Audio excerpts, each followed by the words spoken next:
Kemudian, satu persatu, ia mulai mengirim hadiah. Huan Tianyu juga menerimanya satu persatu. Ia tidak pergi untuk melihat hadiah apa saja yang diberikan. Ia tampak tidak peduli dengan apa yang dikirim orang lain. Beberapa orang yang ingin menyanjung Huan Tianyu tidak melihat apa yang diberikannya. Jika Huan Tianyu tidak melihatnya, ia akan tahu itu darinya. Seseorang telah membuka kotak hadiah dan memberitahunya tentang hadiah itu. Huan Tianyu hanya melihatnya sekilas tanpa ekspresi apapun. Setelah putaran seperti itu, hampir semua orang yang duduk di sana memberikan ucapan selamat. Beberapa murid dalam yang berdiri, melihat kesempatan itu datang, juga memanfaatkan kesempatan itu untuk memberikan hadiah ucapan selamat. Setelah semua murid dalam memberikan hadiah mereka, beberapa murid luar merasa tidak berdaya ketika mereka melihat hadiah apa saja yang diberikan oleh murid inti dan murid dalam. Hadiah-hadiah itu adalah hal-hal yang tidak dapat diperoleh oleh murid luar. Apa yang dapat mereka peroleh, belum lagi Huan Tianyu yang berada di peringkat 68, bahkan tidak dapat dibandingkan dengan 10 murid dalam teratas. Ketika Ye Chen melihat tidak ada murid dalam yang memberikan ucapan selamat, dia mengepalkan tinjunya dan memberi hormat, "Kakak Huan, saya murid baru di gerbang luar." Ye Chen mengetahui bahwa hari ini adalah hari ulang tahun Kakak Huan, meminta Kakak Jing untuk membawanya ke sini untuk merayakan ulang tahun Kakak Huan. "Saya berharap Kakak Huan dapat menguasai dunia dan menjadi tahta Tuhan." Begitu Ye Chen membuka mulutnya, dia menarik perhatian semua orang. Sebagai murid baru, dia berani membuka mulutnya pada kesempatan seperti itu. Benar-benar berani. Kebanyakan orang hampir memandang Ye Chen dengan pandangan meremehkan, dan semua merasa bahwa Ye Chen benar-benar di luar kemampuannya. Huan Tianyu memandang Ye Chen dengan cara yang lebih kualitatif. Sebagai murid luar, Ye Chen mampu mengucapkan kata-kata seperti itu tanpa takut demam panggung pada kesempatan seperti itu, yang sedikit mengejutkannya. "Siapa pendatang barumu, Jingming? Bahkan jika kamu bisa membawa 3 orang ke sini, kamu tidak bisa membawa orang-orang seperti itu." Seorang murid inti di peringkat terbawah sangat tidak puas dengan Tao. "Hari ini adalah hari ulang tahun kakak senior Huan. Jingming, apakah kamu ingin membuat kakak senior Huan tidak senang ketika kamu membawa murid seperti ini kepadamu?" "Kamu belum keluar," seorang murid inti berteriak pada Ye Chen. "Semua orang yang duduk di sana adalah kamu dan aku yang mengejek Ye Chen dan Jingming, mencoba untuk membuat penampilan yang bagus di depan Huan Tianyu." Pada saat ini, wajah Jingming memerah, dan hatinya dipenuhi dengan kemarahan dan penyesalan. Dia seharusnya tidak membawa Ye Chen. Dia tidak menyangka bahwa Ye Chen bahkan akan berbicara, yang merupakan sesuatu yang tidak pernah dia duga. Dia selalu mengira Ye Chen datang untuk melihat dunia, tetapi dia tidak tahu bagaimana melakukannya. Jingming menoleh dan berteriak pada Ye Chen, "Apakah kamu masih ingin keluar?" Ye Chen tidak menjawab Jingming, tetapi melihat ke arah Huan Tianyu. Huan Tianyu tidak bermaksud marah, jadi dia melanjutkan, "Hari ini, ulang tahun saudara senior Huan, saya secara khusus menyiapkan hadiah untuk saudara senior Huan. Saya harap saudara senior Huan dapat menyukainya. Lelucon, hadiah apa yang dapat kamu berikan kepada murid baru? Jangan buang sampah." Sebagai saudara senior Huan, dia dapat menangani sampah seperti itu. "Itu memalukan. Jika kamu tidak membawa hal-hal baik hari ini, bahkan jika kamu menggoda saudara senior Huan, maka aku tidak akan pernah memaafkanmu." Beberapa orang mulai menyindir, tetapi Ye Chen tidak peduli. Sebaliknya, dia mengeluarkan kotak giok yang indah dan membukanya di bawah cemoohan dan penghinaan semua orang. Dalam sekejap, cahaya keemasan keluar dari kotak giok. Setelah kotak itu terbuka sepenuhnya, ada ramuan emas tergeletak di tengah kotak. Pada saat ini, semua orang hampir tercengang. Banyak orang lebih jujur. Dengan penglihatan dan wawasan mereka, mereka secara alami tahu jenis pil apa yang ada di dalam kotak Ye Chen. Ramuan emas 9 lubang. Seseorang tidak dapat mempercayainya. Baru saja dia mengatakan bahwa barang-barang yang dia keluarkan adalah sampah. Pada saat ini, dia tampaknya memiliki tangan yang tidak terlihat, yang menamparkan mereka dengan keras dan mengenai wajahnya sendiri. Jika ramuan emas 9 lubang adalah sampah, maka semua hadiah yang diberikan oleh semua orang tadi adalah sampah di tempat sampah. Tidak seorang pun dapat percaya bahwa seorang murid baru dapat menghasilkan pil yang luar biasa seperti itu. Huan Tianyu juga cukup terkejut melihat ramuan emas 9 lubang milik Ye Chen di tangannya. Bahkan Xuan Xian sedang memimpikannya pil ini. Ye Chen melihat semua ekspresi terkejut orang-orang, dan sedikit mengangkat mulutnya. Dia berkata, "Kakak Huan, ramuan emas 9 lubang itu diperoleh di sebuah gua tanpa ada maksud apapun, dan enggan menggunakannya." Mengetahui bahwa hari ulang tahun kakak Huan adalah untuk memberikan ramuan emas 9 lubang itu kepada kakak Huan, yang juga merupakan penggunaan terbaik dari semuanya. Banyak orang terbangun, mendengar kata-kata Ye Chen, dalam hati mereka sangat iri, bagaimana mungkin mereka tidak memiliki keberuntungan seperti itu. Huan Tianyu tertawa, yang merupakan satu-satunya tawa yang pernah didengarnya sejak dia keluar. Ini membuktikan bahwa suasana hati Huan Tianyu saat ini benar-benar sangat baik. "Bagus." Huan Tianyu menatap Ye Chen, dengan senyum di wajahnya dan berkata, "Namamu Ye Chen." Ye Chen tahu bahwa 9 dari 10 kali tidak ada masalah dengan masalah ini. Dia mengangguk dan berkata, "Iya." Huan Tianyu berkata sambil tersenyum, kau punya hati seperti ini, aku sangat senang telah menerima ramuan emas 9 lubang. Jika ada sesuatu di masa depan, kau bisa datang kepadaku. Ramuan emas 9 lubang sangat berharga, bahkan jika aku berutang budi padamu. Ketika Huan Tianyu mengatakan ini, Ye Chen sangat gembira, tetapi wajahnya tidak menunjukkan kegembiraan. Sebaliknya, dia mengepalkan tinjunya dan berkata, Saudara Huan, sama-sama. Ramuan emas 9 lubang ini juga sia-sia di sini. Hanya di tangan saudara seperguruan Huan, ramuan ini dapat memainkan perannya. Selain itu, ini adalah hadiah ucapan selamat. Bagaimana itu bisa dianggap sebagai rasa terima kasih yang saudara senior Huan berutang kepadaku? Tidak mungkin, Ye Chen bermain keras untuk mendapatkannya. Dia tidak hanya menginginkan hubungan manusia. Dia ingin Huan Tianyu menjadi pendukungnya sendiri. Dia ingin Huan Tianyu memiliki kesan yang mendalam padanya dan membiarkan orang-orang yang hadir menyampaikan kejadian hari ini. Dengan cara ini, dia akan jauh lebih baik dalam kehidupan pencipta abadi. Ketika Huan Tianyu mendengar kata-kata Ye Chen, dia mengangguk dengan penghargaan dan berkata, karena kamu tidak menginginkan hubungan antar manusia, ambillah slip giok ini. Jika kamu tidak menginginkannya, kamu tidak akan memberiku muka. Huan Tianyu melemparkan slip giok, dan Ye Chen mengambilnya di tangannya. Slip giok itu berwarna hijau dan diukir dengan kata, Huan, yang merupakan kenang-kenangan khusus dari Huan Tianyu. Orang-orang melihat pemandangan ini, sangat iri. Berapa banyak orang yang menginginkan giok Jen ini, tetapi tidak mendapatkannya. Orang yang mendapatkan slip giok membuktikan bahwa dia telah diakui oleh Huan Tianyu. Dia adalah anggota keluarga Huan Tianyu, dan dia memiliki latar belakang yang besar di Huan Tianyu. Meskipun Ye Chen tidak begitu mengerti untuk apa slip giok itu digunakan, melihat warna iri di mata banyak murid dalam, dia dapat menebak bahwa slip giok itu pasti memiliki efek yang hebat. Terima kasih banyak, saudara seperguruan Huan. Ye Chen tidak lagi menolak. Huan Tianyu berkata sambil tersenyum tipis, melambaikan tangannya dan berkata, baiklah, setelah itu, aku akan menetap di gerbang luar dan berlatih keras. Kata-kata Huan Tianyu memiliki makna yang dalam. Dapat dikatakan kepada orang-orang yang hadir ini, Ye Chen adalah orangku sekarang. Jangan memprovokasiku. Wajah merah Jingming yang duduk di samping Ye Chen bangga pada dirinya sendiri. Meskipun dia tidak mendapatkan slip giok Huan Tianyu, Ye Chen dibawa olehnya, yang dapat dianggap sebagai penghargaannya. Selain itu, jika dia tidak membawa Ye Chen, di mana Ye Chen bisa dihargai oleh Huan Tianyu? Jingming berpikir begitu dalam benaknya, tetapi dia lupa bahwa dia baru saja memarahi Ye Chen sebagai orang brengsek. Ye Chen adalah orang yang penuh kebencian. Dia telah mencatat apa yang dia katakan tadi. Di masa depan, dia secara bertahap akan tenang. Kemudian, di sepanjang jamuan makan, banyak orang juga sesekali melihat ke arah Ye Chen. Itu benar-benar seekor burung pipit yang berubah menjadi burung phoenix. Seorang murid baru diapresiasi oleh Huan Tianyu. Mereka bekerja keras selama bertahun-tahun, tetapi semuanya sia-sia. Jamuan makan segera berakhir, dan semua orang pergi satu demi satu. Jingming dalam suasana hati yang baik, jadi dia minum beberapa gelas lagi. Dia sangat tertarik. Dia berkata kepada Ye Chen, anak muda, kamu benar-benar beruntung. Kamu telah diapresiasi oleh saudara seperguruan Huan begitu kamu datang ke sini. Itu adalah penghargaanku. Jangan lupakan itu. Ye Chen tersenyum tipis, berkata, itulah alam. Jingming hahaha tersenyum, berkata, bagus, sangat bagus. Pada saat ini, Liu Tao berkata, selamat. Ye Chen berkata dengan rendah hati, jika tidak ada bantuan saudara seperguruan Liu, aku tidak akan seberuntung ini. Liu Tao juga sangat senang di dalam hatinya dan berkata sambil tersenyum, saudara Ye, jika kamu memiliki batu giok itu berarti saudara senior Huan telah mendaki cabang tertinggi saudara senior Huan. Di masa depan, beberapa orang berani memprovokasimu. Aku berkata, Liu Tao, apa urusanmu di sini? Tetaplah di sana. Jingming sangat tidak puas dengan caranya. Liu Tao tidak berani menyinggung Jingming, dan mengangguk sambil tersenyum, ya, aku akan pergi. Ye Chen mengikuti Jingming menjauh dari puncak ke-68. Setelah tiba di gerbang dalam, Ye Chen meninggalkan Jingming dan kembali ke gerbang luar. Yi Hao dan Lai Tianbao, yang sebelumnya meremehkan Ye Chen, menyusul Ye Chen saat ini. Tidak ada penghinaan dan penghinaan di wajah mereka. Mereka berkata sambil tersenyum, saudara muda Ye, jika kamu memiliki sesuatu untuk dilakukan di gerbang luar di masa depan, kamu dapat menemukanku. Kalian semua adalah saudara, jangan bersikap sopan, kata Yi Hao sambil tersenyum. Ye Chen berkata sambil tersenyum, kedua kakak senior itu sangat saleh, Ye Chen benar-benar tersentuh. Ye Chen tidak ingin menyinggung siapapun sekarang.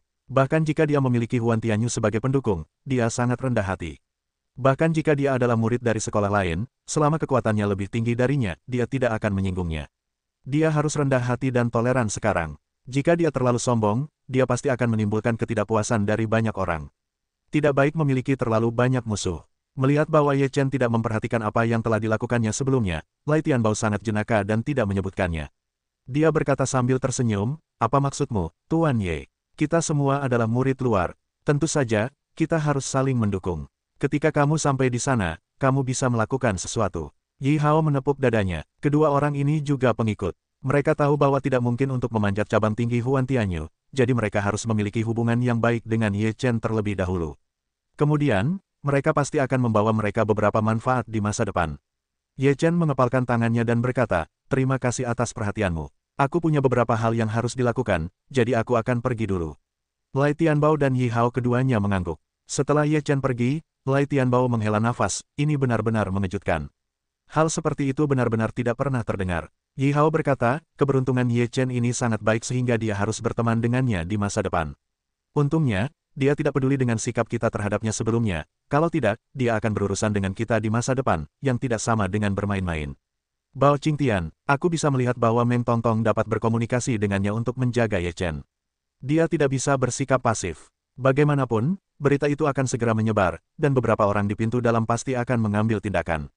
Jika mereka dibiarkan campur tangan secara horizontal, mereka akan kehilangan kesempatan besar. Kata Yi Hao. Lai Tianbao mengangguk. Meskipun kekuatan Ye Chen tidak kuat sekarang, tetapi naik ke Huan Tianyu sangat berguna. Banyak orang pasti akan menyanjungnya. Ketika ada lebih banyak orang, kepentingan mereka akan melemah, yang bukan hal yang ingin mereka lihat. Ye Chen kembali ke halamannya sendiri di luar gerbang. Leng Qiuhan dengan cemas menunggu berita Ye Chen di halaman. Setelah melihat kepulangan Ye Chen, dia ingin bertanya, bagaimana? Ye Chen berkata sambil tersenyum, sangat lancar. Sudah selesai. Ye Chen mengeluarkan kepingan giok itu. Leng Qiuhan melihat kepingan giok itu. Meskipun dia tidak tahu fungsi kepingan giok putih itu, dia dapat mengerti dengan melihat ekspresi Ye Chen bahwa kepingan giok itu pasti barang bagus. Setelah itu, kita akan dapat berlatih dengan aman di gerbang luar. Kurasa tidak banyak orang yang datang untuk membuat rencana kita. Ye Chen mengangkat mulutnya. Leng Qiuhan merasa lega mendengarnya, tetapi dia sangat tertekan dan berkata, Saudara Ye, kamu masih punya cara. Aku benar-benar tidak berguna. Aku tidak bisa melakukan apapun. Ye Chen menepuk bahu Leng Qiuhan dan berkata sambil tersenyum, apakah kita semua bersaudara? Secara alami, kita berbagi suka dan duka. Mengapa kamu harus meremehkan diri sendiri? Aku hanya sedikit beruntung. Aku masih memiliki beberapa sumber daya di tanganku. Kalau tidak, saya tidak bisa berbuat apa-apa lagi. Leng Qiuhan masih tertekan dan berkata, ketika aku berada di Gunung Qingcheng, Prefektur Tianan, sebagai murid senior, aku merasa bahwa aku memiliki bakat yang bagus dan akan memiliki masa depan yang cerah di masa depan. Sekarang aku menemukan bahwa aku adalah seekor katak di dasar sumur. Di sini, aku berada di dasar. Ye Chen menghiburnya dengan cara, apa yang aku takutkan sekarang, bukankah aku juga akan turun ke dasar? Yang perlu kita lakukan sekarang bukanlah mengatakan hal-hal ini di sini, tetapi berlatih keras, sehingga kita benar-benar dapat berdiri di Sekte Abadi Alam. Han Qiuhan mencium bau ucapan itu, matanya menjadi tegas, mengangguk dengan sungguh-sungguh, Saudara Ye, kamu benar, semuanya hanya sementara. Aku tidak akan pernah berani diinjak-injak oleh orang lain di Han Qiuhan.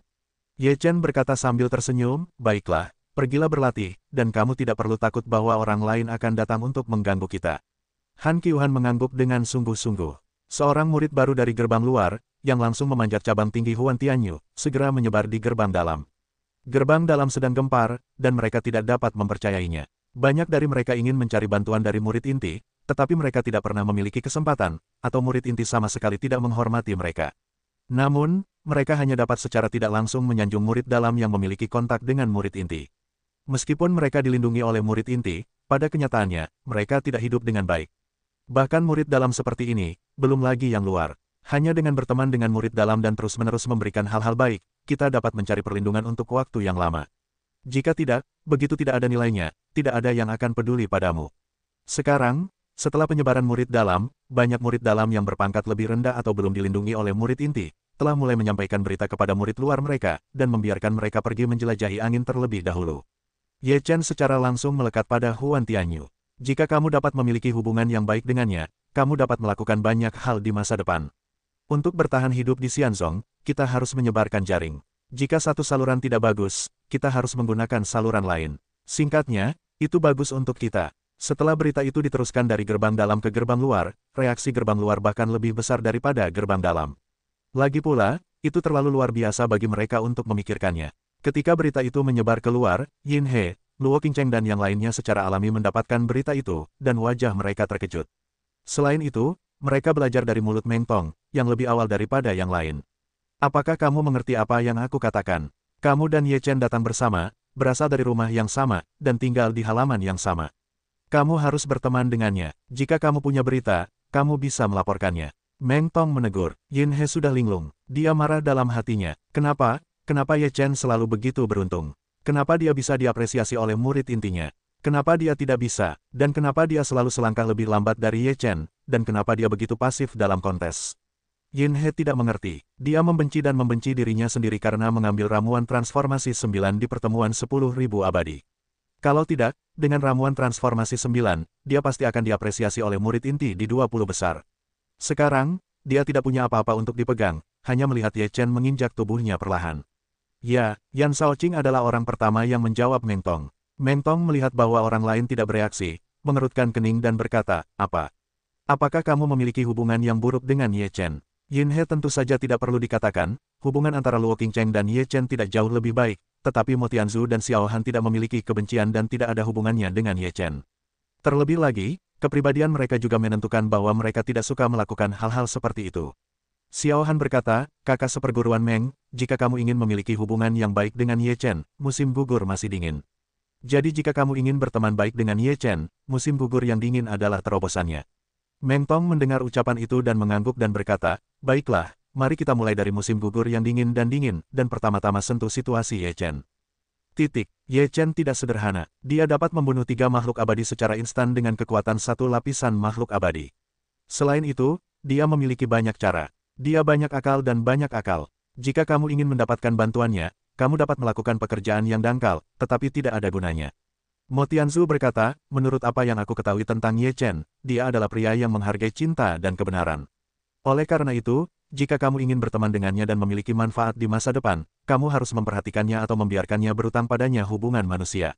Tidak ada cara lain, karena kamu lebih tahu dariku, lakukanlah sesuai dengan metodemu. Siapapun yang dapat menyelesaikannya dengan baik akan memiliki status yang cukup di gunung ini.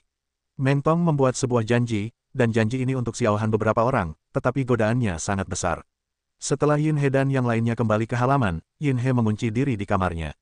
Luo Qingcheng juga khawatir. Dia melihat ke kamar Ye Chen dan ragu-ragu di matanya, tetapi akhirnya kembali ke kamarnya. Xiao Han dan Mo Tianzu tidak terburu-buru untuk pindah, mereka semua kembali ke kamar mereka. Tetapi Yan Shaoqing pergi ke pintu Ye Chen, mengetuk pintu dan berkata, apakah saudara Ye ada di sana? Kemudian, pintu terbuka. Ye Chen berdiri di pintu dan melihat Yan Shaoqing. Dia berkata sambil tersenyum, saudara Yan, apa yang bisa saya lakukan untuk Anda? Yan Shaoqing berkata sambil tersenyum, selamat, saudara Ye. Saya khawatir kejadian saudara Ye di puncak ke-68 hari ini sudah diketahui baik di dalam maupun di luar. Semua orang tahu bahwa saudara Ye terikat pada cabang tinggi saudara seperguruan Huan. Ye Chen mendengar ucapan itu dan berkata sambil tersenyum pahit, saudara Yan bercanda. Saya tidak bisa memanjat cabang yang tinggi. Tetapi saudara seperguruan Huan memandang rendah saya dan memberi saya hadiah. Yan Shaoqing berkata, saudara Ye, kita semua adalah orang-orang kita sendiri. Mengapa kita harus begitu rendah hati? Sekarang ada banyak orang yang ingin mewujudkan ide saudara Ye. Saudara Ye telah menjadi kue yang populer. Kue manis. Ye Chen menggelengkan kepalanya dan berkata sambil tersenyum, saya melihat kue yang harum itu tentu tidak enak. Mendengar ini, Yan Shaoqing tertawa dan berkata, bahkan jika itu tidak enak, seseorang akan datang untuk memakannya. Bagaimanapun, Anda dapat mengisi perut Anda dengan itu. Apa maksudmu, saudara Yan? Ye Chen menatap Yan Shaoqing sambil tersenyum. Yan Shaoqing juga tidak menyembunyikan apapun dan menutupinya, berkata, saudaraku, aku juga orang yang lapar, tentu saja ingin makan kue manis, kalau tidak, aku tidak akan bisa bertahan di pintu luar ini. Saudara Yan bercanda, dengan kemampuan saudara Yan, tidak ada yang bisa menandinginya di gerbang luar selama 2 tahun lagi. Ye Chen tersenyum diam-diam. Yan Shaoqing berkata, 1 atau 2 tahun bukanlah waktu yang lama, tetapi di sini, itu adalah semacam penderitaan. Tidak banyak sumber daya setiap bulan. Jika kamu membawanya ke Sanggong lagi, hanya ada sedikit yang tersisa. Tidak mungkin untuk menembus ke lantai 5 dan lantai 6 Tianxian dalam 1 atau 2 tahun. Ye Chen tentu saja tahu situasinya. Semua murid baru bertahan perlahan seperti ini. Jika mereka selamat, mereka akan bertahan. Jika tidak, mereka harus meninggalkan Xianzong. Saudara Yan, mengapa kamu meremehkan dirimu sendiri? Tidak ada jalan keluar dari surga. Ye Chen tidak pernah melepaskan mulutnya sepanjang waktu, dan dia tidak bisa bersantai dengan mudah. Kalau tidak, masalah akan terus berlanjut. Selama Anda melepaskannya hari ini, akan segera ada orang lain yang mengeluh. Jika Anda menolak orang lain nanti, kemungkinan besar Anda akan menyinggung orang lain. Lebih baik berpura-pura bodoh sekarang dan tidak melepaskannya. Dan terkadang orang seperti ini, semakin mudah mendapatkannya, semakin sedikit yang menghargainya. Semakin sulit mendapatkannya, semakin sulit pula mendapatkannya. Kemudian, dia akan berusaha memperjuangkannya. Setelah mendapatkannya, dia akan merasa puas. Yan Shaoqing tidak menyerah ketika melihat Ye Chen. Dia tidak memiliki kata-kata sugestif atau emosi lainnya. Dia hanya berkata dengan senyum tenang, saudara Ye berkata ya, tidak ada jalan keluar dari surga. Suatu hari nanti aku akan menjadi lebih kuat. Ketika Ye Chen mendengar ini, dia berkata sambil tersenyum, saudara Yan benar. Kelemahan kita hanya sementara, suatu hari nanti kita akan menjadi lebih kuat. Kalau begitu jangan ganggu saudara Ye. Setelah Yan Shaoqing mengepalkan tangannya, dia kembali ke kamarnya. Dalam proses ini, hampir semua orang di halaman memperhatikan percakapan antara Ye Chen dan Yan Shaoqing. Akhirnya, ketika mereka melihat Yan Shaoqing, mereka merasa tidak mudah untuk menangani masalah ini. Ye Chen melirik ke semua kamar orang, sudut mulutnya sedikit terangkat, menunjukkan senyum penuh arti, lalu menutup pintu. Dalam beberapa hari berikutnya, hanya sedikit orang yang datang menemui Ye Chen, tetapi Yin He dan Yan Shaoqing dikunjungi oleh banyak orang untuk mengetahui situasi Ye Chen. Bagaimanapun, mereka tinggal di halaman yang sama dengan Ye Chen dan keduanya berasal dari Tiananfu. Secara alami, mereka mengenal Ye Chen. Bagi Yin He, semakin banyak orang yang datang kepadanya, semakin dia merasa terhina, tetapi dia tidak bisa menyerang. Dia harus menghadapinya dengan baik, belum lagi betapa marahnya dia. Kakak Luo, kita harus mencari cara. Kalau tidak, jika Ye Chen benar-benar bergantung pada Huan Tianyu untuk tumbuh di masa depan, kita akan diinjak-injak olehnya. Yin He, yang selalu sombong, tidak bisa tidak mencari Luo Qingcheng untuk bergandengan tangan. Luo Qingcheng berkata, saudara Yin, yang dicari Ye Chen bukanlah murid inti untuk menjadi pendukung, tetapi murid inti. Selain itu, Ye Chen masih berada di peringkat ke-68. Bahkan murid inti setelah peringkat ke-68 tidak dapat menyerang Ye Chen dengan santai. Jika kita ingin bersaing dengan Ye Chen, kita harus memiliki pendukung yang lebih kuat daripada Huan Tianyu. Tetapi dengan kemampuan dan sumber daya yang kita miliki saat ini, bagaimana kita bisa bergaul dengan murid inti seperti itu? Begitu Yin He membicarakan hal ini, dia bahkan lebih tertekan. Awalnya, ada 9 ramuan transformasi yang dapat diedarkan. Sekarang tidak ada apa-apa di tangannya. Jika dia ingin mencari dukungan, jika dia tidak memiliki hal-hal baik untuk disumbangkan, siapa yang akan menjagamu? Melihat wajah sedih dan dendam Yin He, Luo Qingcheng menghela nafas, sekarang kamu bukan lagi murid pertama Sekte Tiansu, dan aku bukan lagi pemimpin muda Sekte Lama. Kecenderungan umum telah hilang. Jika kamu ingin menjalani kehidupan yang lebih baik, kamu harus mengetahui situasi saat ini. Karena Ye Chen sudah dekat dengan pohon besar, kita harus bergantung pada Ye Chen.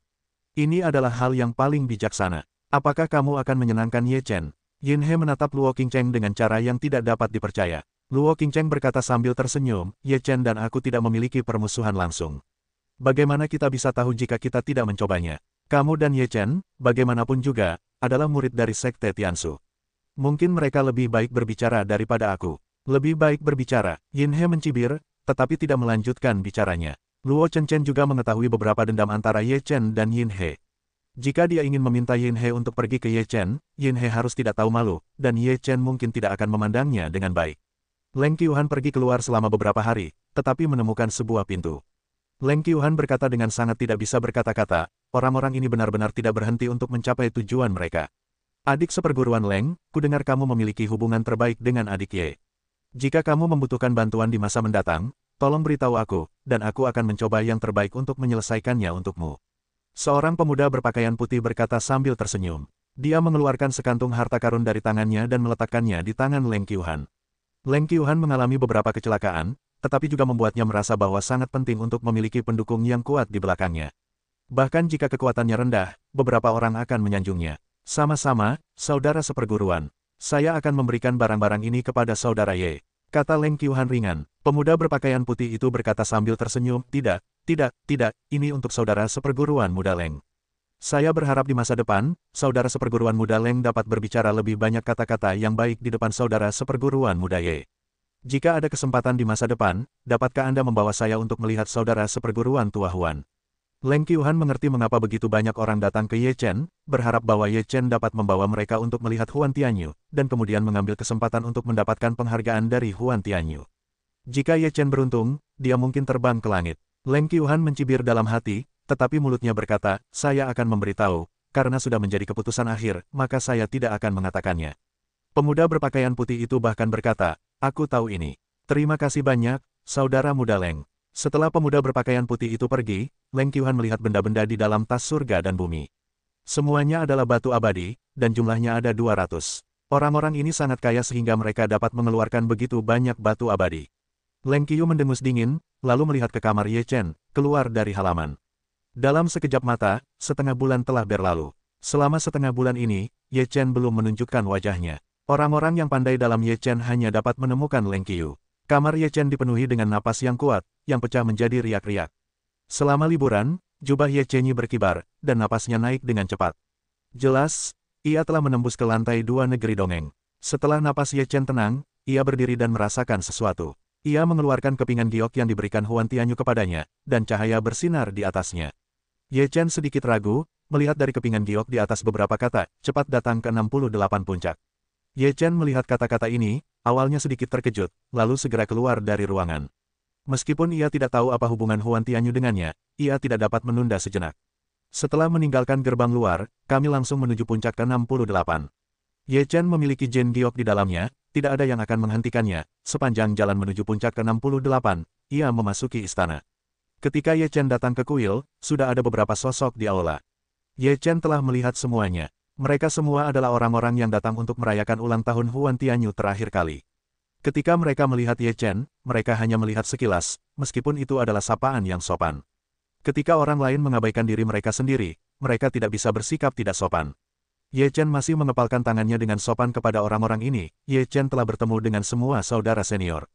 Inisiatif Ye Chen tidak menukar tanggapan mereka. Ye Chen tidak marah. Dia hanya tersenyum pahit, lalu berdiri menunggu Huan Tianyu muncul. Di antara orang-orang ini, mereka semua adalah murid dalam, hanya Ye Chen yang merupakan murid luar. Di antara mereka, Xi Ming, yang berada di peringkat kelima di gerbang dalam, dan Yin Tianzong, yang berada di peringkat ketujuh, ada di antara mereka. Meskipun 6 yang tersisa adalah murid gerbang dalam, mereka tidak terkenal, seperti generasi Liu Tao. Setelah beberapa saat, Huan Tianyu datang ke istana. Setelah bertemu Ye Chen dan yang lainnya, dia duduk. Ye Chen dan Xi Ming semua memberi hormat. Huan Tianyu berkata, hari ini saya memanggil Anda ke sini, terutama karena saya memiliki hal yang sangat penting untuk diberitahukan kepada Anda. Di rumah Zixian, ada sebuah situs kuno. Tidak jelas apa situs itu, tetapi itu pasti harta karun. Karena kamu mengikutiku, aku perlu memberimu beberapa kesempatan untuk menjadi kuat. Kamu bisa pergi ke rumah Zixian bersamaku. Mengenai jumlah harta karun yang bisa kamu dapatkan pada akhirnya, itu tergantung pada kemampuanmu sendiri. Ketika orang-orang mendengar bahwa reruntuhan kuno itu muncul, mata mereka berbinar. Mereka semua tahu bahwa ada harta karun yang tertinggal di beberapa situs kuno. Selama nadanya bagus dan kamu bisa mendapatkannya sedikit, kamu mungkin bisa memanfaatkannya. Ye Chen juga sedikit bersemangat. Ini adalah pertama kalinya dia pergi setelah dia datang ke Zhaohua Xianzong, dan dia masih pergi mencari harta karun. Meskipun dia memiliki banyak hal baik, siapa yang tidak suka memiliki begitu banyak hal dalam dirinya? Terlebih lagi, jika dia ingin Huan Tianyu menjadi payung sepanjang waktu di masa depan, dia harus mengambil inisiatif untuk memberikan beberapa manfaat. Jika tidak, tidak mungkin membiarkan orang lain membantu diri mereka sendiri dengan sia-sia. Tidak ada makan siang gratis di dunia. Setelah itu, Ye Chen meninggalkan puncak ke-68 bersama Huan Tianyu dan berjalan keluar dari Xianzong. Di Zhaohua Xianzong, tidak hanya Huan Tianyu yang bergegas ke rumah Zixian, tetapi juga banyak murid inti membawa beberapa orang bersama mereka.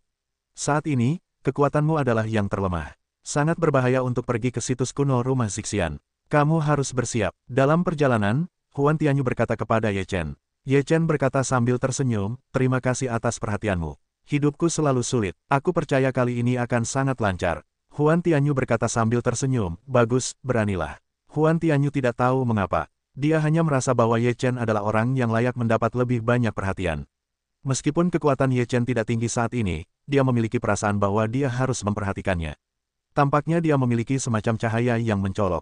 Huan Tianyu juga merupakan sosok kuno, membaca banyak orang, juga pertama kalinya memiliki perasaan seperti itu. Zhaohua Xianzong berada tepat di luar batas Zixianfu, yang cukup dekat dengan Zixianfu. Oleh karena itu, hanya butuh 1 hari untuk merasakan situs reruntuhan kuno. Saat ini, situs kuno tersebut belum sepenuhnya terungkap, tetapi hanya bayangan samar. Seluruh ruang masih berfluktuasi. Jelas bahwa situs kuno ini berada di suatu ruang, dan ruang ini runtuh, yang membuat situs kuno tersebut terekspos. Di sekitar situs kuno ini, ada banyak sosok. Ketika Ye Chen melirik, dia dapat melihat banyak murid dengan kostum sekte alam abadi. Orang-orang ini memiliki napas yang berbeda, membentuk sebuah kam kecil. Jika situs kuno muncul, begitu Anda masuk, Anda harus berhati-hati. Tidak hanya untuk berhati-hati terhadap bahaya yang mungkin muncul di situs kuno, tetapi juga untuk menjaga terhadap bahaya orang lain. Huan Tianyu berkata dengan sungguh-sungguh. Huan Tianyu mengatakan sesuatu dalam kata-katanya. Meskipun dia tidak menjelaskannya dengan jelas, semua orang yang hadir bukanlah orang bodoh. Secara alami, dia mengerti siapa orang lain yang disebutkan oleh Huan Tianyu. Di sini, dalam kapasitas mereka, siapa yang berani menggerakkan mereka selain orang-orang dari klan surga. Oleh karena itu, orang lain ini secara alami mengacu pada orang lain yang menciptakan Tianzong. Jika ada hal baik yang ditemukan di reruntuhan kuno, jika semua orang menemukannya, maka itu adil. Jika seseorang melihatnya, itu pasti akan membunuh orang dan mencuri barang. Namun, orang yang paling mungkin berani menyerang Xianzong adalah para pengikutnya. Beberapa orang di sekitar Huan Tianyu juga mengangguk. Meskipun Huan Tianyu berkata dengan sungguh-sungguh, mata mereka penuh dengan keyakinan. Melihat sekeliling, selain dari para murid inti Zhao Hua Xianzong, beberapa dari mereka lebih kuat dari mereka, jadi mereka tidak terlalu khawatir. Ye Chen melihat sekeliling pada kekuatan orang-orang itu, mereka semua lebih tinggi darinya. Jika Anda memasuki reruntuhan kuno, Anda harus lebih berhati-hati, atau Anda akan kehilangan nyawa di sini. Reruntuhan kuno itu belum sepenuhnya muncul, dan meskipun batas ruang telah rusak, tetapi batas ruang itu masih sangat mengerikan. Dapat dibayangkan betapa mengerikannya kekuatan orang-orang yang membangun batas ruang itu. Selain itu, menurut situasi ini bukanlah lokasi medan perang, tetapi tempat yang dibuka oleh orang kuat untuk ditinggali. Ruang di depan kita telah hancur berkeping-keping dengan bentuk yang tidak beraturan, seperti sisik ikan. Melihat tingkat kerusakannya, semua orang dapat merasakan bahwa batas itu akan hancur total. Mundurlah. Melihat situasinya tidak baik, Huan Tianyu segera memperingatkan. Semua orang yang mengikuti Huan Tianyu untuk kembali bersama-sama mengikuti Huan Tianyu. Dalam proses mundur, mereka melihat bahwa batas ruang itu meledak, diikuti oleh ledakan besar. Batas itu benar-benar hancur, kekuatan teror mengalir keluar, membentuk gelombang besar, menderu-deru di sekitarnya. Kekuatan ini sangat mengerikan, dan kecepatannya juga cepat hingga tingkat yang tak terbayangkan. Gunung-gunung di sekitarnya menghilang dalam sekejap. Beberapa orang yang mundur perlahan berubah menjadi kabut darah dalam gelombang besar itu, dan tulang-tulang mereka hilang. Setelah ombak mereda, ada sebuah lubang besar di kehampaan, yang merupakan tempat di mana batas itu rusak dan pintu masuk ke reruntuhan kuno. Mereka semua sangat gembira melihat batas itu terbuka, dan segera bergegas ke mulut besar yang bergerak itu. Ayo masuk juga, hati-hati saat kau masuk. Huan Tianyu memberitahunya bahwa tubuhnya segera memasuki gua itu. Ximing dan Yin Tianzong sama-sama bergegas masuk dalam sekejap mata. Yang lainnya juga bergegas masuk. Mereka takut kalau mereka akan masuk perlahan, dan beberapa hal baik akan diambil oleh yang lain. Ye Chen tidak terburu-buru untuk masuk. Kekuatannya terlalu lemah untuk terburu-buru masuk seperti ini. Dia masih harus bersikap seperti kebijakan yang sempurna, setidaknya jika terjadi bahaya, dia bisa melarikan diri. Setelah memikirkannya, Ye Chen akhirnya menemukan sebuah ide. Sudut mulutnya sedikit terangkat, lalu dia melangkah dengan berani menuju reruntuhan kuno. Di dalam batas, ada ruang besar tanpa akhir sama sekali. Di pintu masuk, ada prasasti batu besar dengan banyak karakter terukir di atasnya. Ye Chen melihatnya secara umum, dan tertulis, aku adalah iblis surgawi dan akan diburu oleh musuh. Hidupku tidak akan lama. Jika suatu hari, perbatasan itu akan hancur, aku berharap seseorang dapat mewarisi mantelku. Harta karun dan warisan hidupku semuanya ada di ruang ini. Mereka yang dapat menemukannya adalah mereka yang ditakdirkan dan mereka yang mewarisinya. Setelah membaca bagian catatan ini, Ye Chen terkejut. Ternyata ini adalah ruang yang dibuka oleh seorang Dewa Emas. Dewa Emas juga dikenal sebagai orang suci semu, yang merupakan alam yang cukup menakutkan. Seberapa kaya harta karun yang ditinggalkan oleh tokoh-tokoh seperti itu. Warisan orang suci semu. Ye Chen sangat tertarik dengan ini. Warisan dan harta orang suci semu harus bersama. Selain itu, karena Sun Sheng yang jahat berkata demikian, pasti ada jejak yang harus diikuti untuk harta karun dan warisan tersebut. Kalau tidak, bagaimana kita bisa menemukan warisannya di ruang yang sangat besar ini? Setelah Ye Chen selesai membaca kata-kata di prasasti batu, banyak orang masuk. Mereka semua melihat kata-kata di prasasti batu, dan mata mereka langsung berbinar, penuh kegembiraan. Harta karun orang suci semu benar-benar hal yang baik. Pergi dan carilah. Begitu kamu menemukannya, itu akan melambung ke langit. Banyak orang yang memiliki mimpi seperti itu untuk segera pergi, untuk menemukan apa yang disebut warisan. Ye Chen juga meninggalkan prasasti batu itu, dia melihat ke dunia yang luas, beberapa tidak tahu harus mulai dari mana, dan akhirnya dengan santai memilih arah untuk bergegas melewatinya. Setelah beberapa saat, Ye Chen tiba di puncak gunung. Ada sebuah istana besar di gunung itu. Istana itu dibangun di lereng bukit. Meskipun sangat besar, Ye Chen selalu merasa ada yang salah. Istana yang begitu besar, selain besar, Ye Chen tidak dapat melihat perasaan lain, tidak ada perasaan yang megah dan agung seperti itu, sedikit biasa. Ini seharusnya bukan aula utama, kalau tidak akan begitu biasa. Ye Chen mengamati di gerbang istana untuk sementara waktu, lalu berjalan ke dalam istana. Ketika dia melangkah mundur dari istana, dia tidak bisa menahan napas Tian Chen yang kuat. Terjadi perkelahian di dalam, pasti ada sesuatu yang ditemukan. Ye Chen segera merasakan ke arah nafas, dan kemudian mendengar suara perkelahian, disertai dengan gelombang nafas. Ye Chen berlari dengan kekuatan untuk melawan. Lampu hijau ini sudah menjadi harta karunku. Kamu ingin merampoknya, dan kamu tidak melihat siapa dirimu. Kentut, aku akan memotongmu sekarang. Di aula samping istana, ada dua murid dari keluarga abadi alam.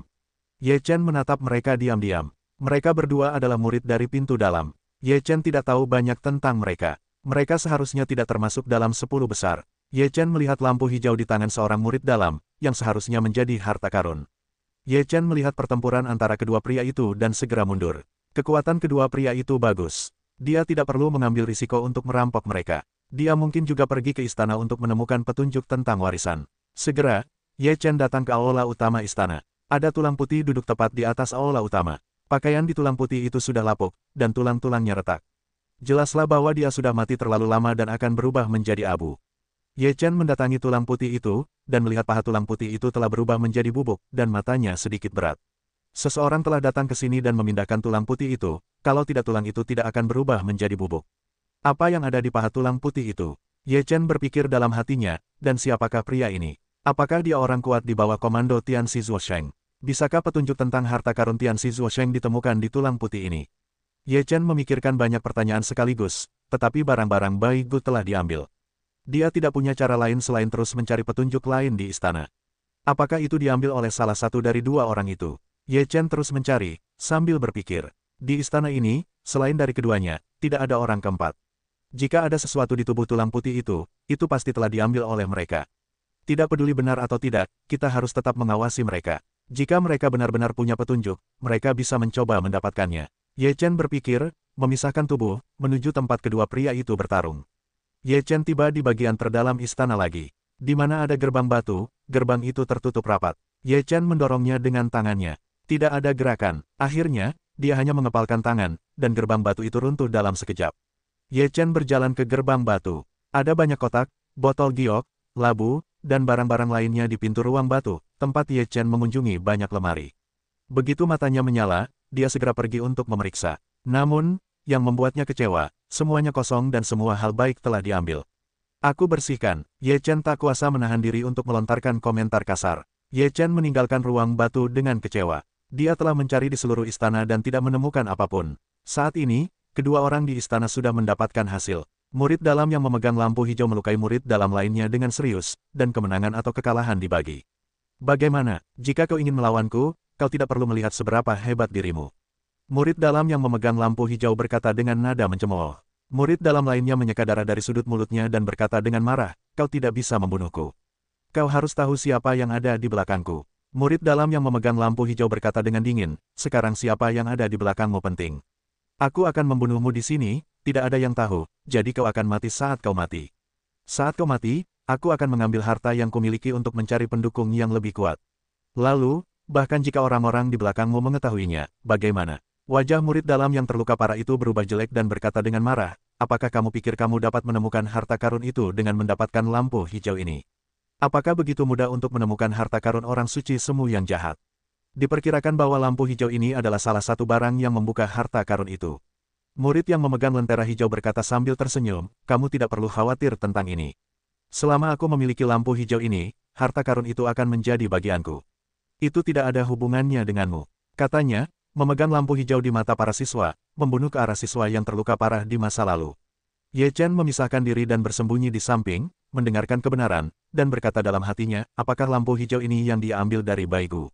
Memang, itu ada hubungannya dengan warisan. Ekspresi murid yang terluka parah itu menjadi ganas dan menggeram, jika kau ingin membunuhku, kau juga harus membayar harganya. Kemudian, dalam sekejap, seluruh tubuh tiba-tiba menjadi kuat, dan seluruh tubuh tampak terbakar. Kekuatan abadi menjadi sangat menakutkan, dan sepasang mata menjadi sangat berdarah. Murid dalam yang memegang lampu hijau mengubah wajahnya, dan tubuhnya akan mundur. Murid yang terluka parah itu menghentakkan kakinya, dan tubuhnya meledak. Kecepatannya mencapai ekstrim, seperti angin. Dalam sekejap mata, dia telah menyusulnya. Kau sudah gila, murid yang memegang lampu hijau itu memarahi. Jika itu akan mati, aku akan mengambil bantal. Murid yang terluka parah itu tertawa terbahak-bahak. Kekuatan abadi di tubuhnya menjadi lebih kuat lagi, dan dengan tinjunya yang melambai, dia menembak dan membunuh murid yang memegang lampu hijau itu. Murid yang memegang lampu hijau itu meraung, dan kekuatan abadi juga meledak secara ekstrim. Aliran darah mengalir keluar di belakangnya, dan dia membuat gerakan putus asa. Kekuatan para murid yang memegang lentera hijau meledak secara ekstrim, dan mereka tidak ragu untuk membakar kekuatan abadi untuk memaksimalkan kekuatan mereka sendiri. Ledakan. Dalam sekejap, kedua orang itu saling bertabrakan, dan terdengar suara yang sangat keras. Kekuatan yang dahsyat itu menimbulkan riak dan menyebar ke sekeliling. Pakaian dua orang itu terguncang, hanya sesaat tabrakan, keduanya terbang terbalik. Murid yang terluka parah itu memuntahkan beberapa suap darah dan kemudian pingsan. Murid yang memegang lampu hijau itu menghantam dinding dan merasa organ dalamnya akan hancur. Dia juga memuntahkan beberapa suap darah, dan wajahnya menjadi pucat. Sialan, murid yang memegang lentera hijau itu menggertakkan giginya dan mengumpat. Dia dalam kondisi yang sangat buruk sekarang. Xianli hampir kosong dalam serangan ini, dan efektivitas tempurnya berkurang dengan cepat. Namun, tepat pada saat ini, rambut murid yang memegang lampu hijau itu berdiri terbalik dan merasakan niat membunuh yang mengerikan mendekatinya dengan cepat. Dia tidak banyak memikirkannya. Dia segera mendesak Xianli kecil itu untuk menghindar. Pada saat ini, sesosok sosok turun seperti hantu dan membunuhnya dengan momentum yang kuat. Bajingan, kau ingin mati. Murid yang memegang lampu hijau itu meraung dan mencoba yang terbaik untuk meledakkan tinjunya. Bang! Dua orang saling bertabrakan, pupil murid yang memegang lampu hijau itu tiba-tiba menyusut, dan cahayanya menghilang dalam sekejap. Puff! Sebuah lubang darah muncul di tengah alisnya, dan belati melesat keluar dari belakang kepalanya. Murid yang memegang lentera hijau itu membelalakan matanya dan menatap orang yang menyerangnya di depannya. Tubuhnya perlahan jatuh ke tanah. Ye Chen menatap murid yang memegang lentera hijau itu, lalu mengambilnya dan berbalik. Ye Chen menyingkirkan lampu hijau itu, segera meninggalkan istana, lalu tiba di tempat rahasia, mengeluarkan lampu hijau itu dan mulai mempelajari misterinya. Ada banyak rune pada lentera hijau itu. Jika tidak ada rune di atasnya, itu tidak akan berbeda dengan lentera hijau biasa. Ye Chen memandanginya lama-lama dan tidak melihat sesuatu yang terkenal. Karena ini terkait dengan warisan, jika kamu tidak memiliki lampu hijau ini, tidak seorang pun bisa mendapatkan warisan dari Tianzi Zuosheng. Ye Chen mengangkat mulutnya, dan sekarang dia bisa merasa tenang. Pada saat ini, di bagian lain dari ruang itu, di sebuah gua kuno, seorang murid dalam Zhao Hua Xianzong menemukan peta harta karun yang terbuat dari kulit binatang. Peta harta karun itu mencatat secara rinci metode membuka harta karun Tianzi Zunseng. Diperlukan 7 benda, tetapi tidak disebutkan benda apa itu. Hanya tercatat 7 tempat dan ada 7 benda. Pada saat yang sama, tempat harta karun itu disembunyikan telah tercatat. Murid dalam itu sangat gembira. Dengan peta harta karun itu, ia dapat mengumpulkan 7 benda dan membuka harta karun itu. Kali ini keberuntungan telah datang. Murid itu tertawa terbahak-bahak dan menyimpan peta harta karun itu. Yang tidak diketahuinya adalah bahwa pada saat ini, di gua lain, seorang murid inti Cai Hua Xianzong juga menemukan peta harta karun, yang berbeda dari peta harta karun yang diperoleh oleh murid dalam. Peta harta karunnya tidak mencatat lokasi 7 harta karun itu, tetapi mencatat cara membuka harta karun itu dan rencana di dalam harta karun itu. Di mana ada organ, di mana harta karun yang sebenarnya, di mana ada jebakan, semuanya tercatat dengan jelas. Jika ada ini, begitu Anda menemukan harta karun itu dan masuk ke dalamnya, Anda bisa mendapatkan harta karun itu dalam waktu tercepat berdasarkan peta harta karun itu. Sayang sekali tidak ada petunjuk di mana 7 harta karun itu sekarang. Ini benar-benar seperti mencari jarum dalam tumpukan jerami jika ingin menemukan 7 harta karun. Murid inti itu mendesah. Dia tiba-tiba mengerutkan kening, seolah memikirkan sesuatu, dan berkata, apakah peta harta karun ini belum lengkap? Memikirkan hal ini, dia bersenandung, tidak peduli berapa banyak peta harta karun yang ada, aku tidak ingin membuka harta karun itu tanpa peta harta karunku. Setelah Ye Chen menyingkirkan lampu hijau, dia terus mencari petunjuk tentang harta karun yang ditinggalkan oleh roh-roh jahat dan orang-orang suci semu di dunia tanpa batas. Tak lama kemudian, Ye Chen menemukan sebuah gua di puncak gunung. Di depan gua itu berdiri 2 pilar batu besar. Dari pintu masuk gua, seluruh gua itu cukup atmosferik. Gua ini lebih megah dari istana itu. Kelihatannya luar biasa. Aku tidak tahu apakah pernah ada yang mengunjunginya. Ye Chen menyentuhnya lalu berjalan hati-hati ke arahnya. Tidak ada apapun di aula luar gua. Ada 2 lorong di dalam gua. Ye Chen membagi dirinya menjadi 2 bagian. Tubuh asli memasuki lorong kiri, yang tidak terlalu panjang, dan segera memasuki ruang luas lainnya. Ada banyak barang yang dipajang di dalamnya, semuanya memancarkan nuansa kuno. Di gua ini, ada singgasana batu besar yang diukir dengan banyak binatang buas kuno. Mata Ye Chen melirik ke ruang ini, dan menemukan tulang putih tergeletak di bawah pilar batu. Tulang putih itu hampir berserakan, dan itu tidak normal. Dilihat dari jejak patahannya, itu seharusnya dipatahkan oleh orang. Tidak ada tanda-tanda pertempuran di dalam. Apakah pria itu terluka parah di luar dan kemudian meninggal setelah kembali ke gua, atau apakah pria yang membunuhnya begitu kuat sehingga dia dapat dengan mudah menghancurkannya? Ye Chen melihat bahwa tidak ada jejak pertempuran di seluruh gua, jadi hanya ada dua kemungkinan ini. Pandangan Ye Chen jatuh pada sisi tulang putih dari sepotong kulit binatang yang tidak membusuk, dia segera maju untuk mengambil kulit itu. Lapisan debu tebal telah jatuh darinya. Setelah Ye Chen meniup debu itu, matanya tiba-tiba menyala. Apakah ini peta harta karun? Ye Chen berpikir pada awalnya bahwa ini pasti petunjuk harta karun suci Semutiansi. Pola pada kulit binatang ini berbeda dari pola murid inti dan inti Zhao Hua Xianzong. Selain peta distribusi harta karun, ada juga dua objek di atasnya. Salah satunya adalah lentera hijau, dan yang lainnya adalah labu. Dalam pola ini, yang dapat diketahui Ye Chen adalah denah istana tempat harta karun itu disembunyikan, dan dua benda yang membuka harta karun itu. Adapun di mana harta karun itu berada, tidak ada tanda di atasnya. Ini adalah peta harta karun ketiga, yang berbeda dari dua sebelumnya. Setelah membaca peta harta karun itu, Ye Chen juga berpikir bahwa peta harta karun ini pasti lebih dari satu. Tidak mungkin bagi Tianxi Zuosheng untuk mendapatkan harta karunnya dengan mudah. Ye Chen melihat peta harta karun di tangannya dan berkata pada dirinya sendiri, dalam kasus ini, ada beberapa salinan peta harta karun.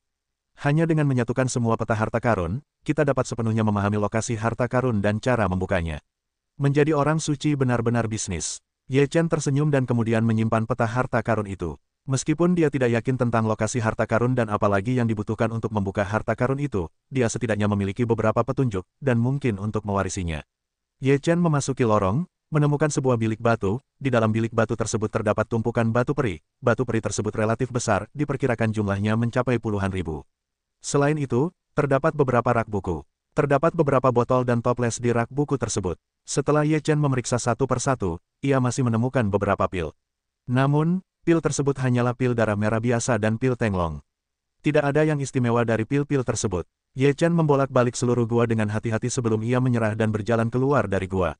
Namun, saat ia berjalan keluar dari gua, kedua sosok itu dengan cepat terbang ke arahnya. Kedua belah pihak saling bersentuhan, Ye Chen ingin bersembunyi tetapi tidak dapat bersembunyi. Dua orang lainnya adalah murid-murid inti dari Xianzong. Setelah Ye Chen melihatnya, ia mengepalkan tinjunya dan berkata, saya telah melihat dua saudara senior. Kedua orang itu telah mengenal Ye Chen sejak lama. Baru-baru ini, ia memanjat cabang tinggi Huan Tianyu, yang menjadi topik hangat di luar pintu. Ternyata itu adalah Tuan Ye. Salah satu dari mereka menatap Ye Chen dengan senyum penuh arti. Begitu Ye Chen melihat senyum ini, dia merasa bahwa orang ini adalah seorang ahli yang menyembunyikan pisau dalam senyumannya. Apakah kamu punya temuan? Tanya yang lain. Ye Chen berkata sambil tersenyum, ada beberapa temuan. Aku menemukan beberapa batu peri. Jika kedua saudara seperguruan melihatnya, mereka dapat mengambilnya. Setelah itu, kedua murid NEISHI mengeluarkan lebih dari satu mata. Lebih dari 1000 batu abadi untuk mereka, itu bukanlah jumlah yang sedikit. Lagi pula, murid-murid dalam mereka hanya membagikan beberapa ratus batu abadi sebulan. Karena berbakti kepada para penyokong mereka sendiri, yang dapat diserahkan kepada mereka sendiri tidaklah banyak, jadi, 1000 untuk mereka, benar-benar rejeki nomplok. Kamu sangat baik, saudara seperguruan muda Ye. Jika kamu memberikannya kepada kami, apakah kamu sibuk dengan sia-sia? Jalan murid dalam yang menyembunyikan pedang dalam senyuman. Ye Chen berkata, meskipun batu abadi ini sangat berharga, itu akan tergantung pada dua saudara seperguruan di masa depan. Kakak senior Ye lebih disukai oleh kakak senior Huan. Apa-apaan kita berdua di depan kakak senior Huan. Yang lain mengejek dirinya sendiri. Ye Chen berkata sambil tersenyum, tidak peduli hubungan macam apa yang kumiliki dengan kakak senior Huan, kita semua berasal dari klan yang sama. Jika kita memiliki lebih banyak teman, kita dapat memiliki lebih banyak jalan.